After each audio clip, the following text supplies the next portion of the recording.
చతుబలో రామో లక్ష్మణస్య మహాబలః రాజా జయిత సుగ్రీవో రాఘవేనాభిపాలితః. రావణ రాజాదేశానుసారం అమాత్యానందనులు ఏడుగురు మారుతిపై దండెత్త బయలుదేరారు. వారు అగ్నిసమప్రభలతో తీజరిల్లుతున్నారు. శస్త్రాస్త్ర కోవిధిలో మహాబలపరాక్రమ సంపన్నులు అయిన వారి వెంట మహాసైన్యం కూడా పురోగమించింది. జయేచ్ఛతో ఆ ధానుష్కులు బంగారు జాలర్లు వేసిన ధ్వజ పతాకాలతో మేఘసమ గంభీర ధ్వనులు చేస్తూ పురోగమించారు.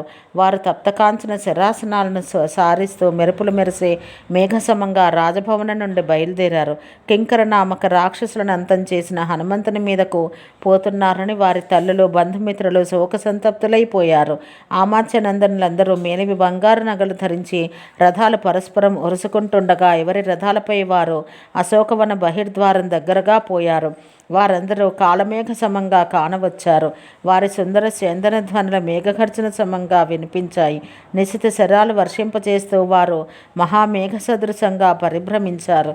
వారు కురిపించిన శరవర్షంలో హనుమంతుడు వానజల్లకు ఆవరించబడిన హిమాద్రి సదృశంగా అయ్యాడు. శీఘ్రమే అతడు గబాల్న వినీల ఆకాశంలోకి ఎగిరి వారి ఏడుగురి రథాల వేగాన్ని, వారు ప్రయోగించిన శరవర్ష సర్వస్వాన్ని నిష్ఫలం చేశాడు.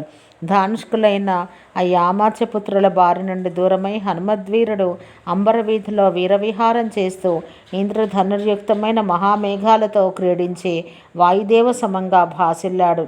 దారుణ భయంకర గర్జనలతో ఆ మహాసేనను భయకంపితం చేస్తూ నిశాచర గణంపైకి చండ పరాక్రమంతో దండెత్తి కొందరిని తలాఘాతాలతోనూ, మరికొందరిని పాద ప్రహారాలతోనూ, కొందరిని వాడి గోళ్లతో చీల్చి, కొందరిని ముష్టి ప్రహారాలతోనూ, వక్షస్థల జగన ప్రహారాలతోనూ సంహరింపచేశాడు.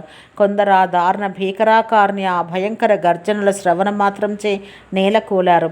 తమ వారంతా భూమిపై కొలి మరణిస్తుంటే రాక్షస సైన్యమంతా హడలిపోయి దశ దిశలకు పారిపోయింది. మత్తేభాలు వికృతంగా ఘీంకరించాయి. రథధ్వజ ఛత్రాలు ఖండఖండలైపోయాయి. అక్కడి భూమి అంతా రుధిరజాలతో ధారలతో నిండింది. లంకానగరంలో అనేక భయంకర నాదాలు ధ్వనించాయి. అంత మహాప్రచండ పరాక్రమ సంపన్నుడైన కపిశ్రేష్ఠుడు హనుమంతుడు అతిశయ బల సంపన్నులైన నిశాచర వీరులను నాశనం చేసి మరలా తన పైకి దండెత్తి రానున్న వీరుల కోసం యుద్ధ సన్నద్ధుడై నిరీక్షించసాగాడు.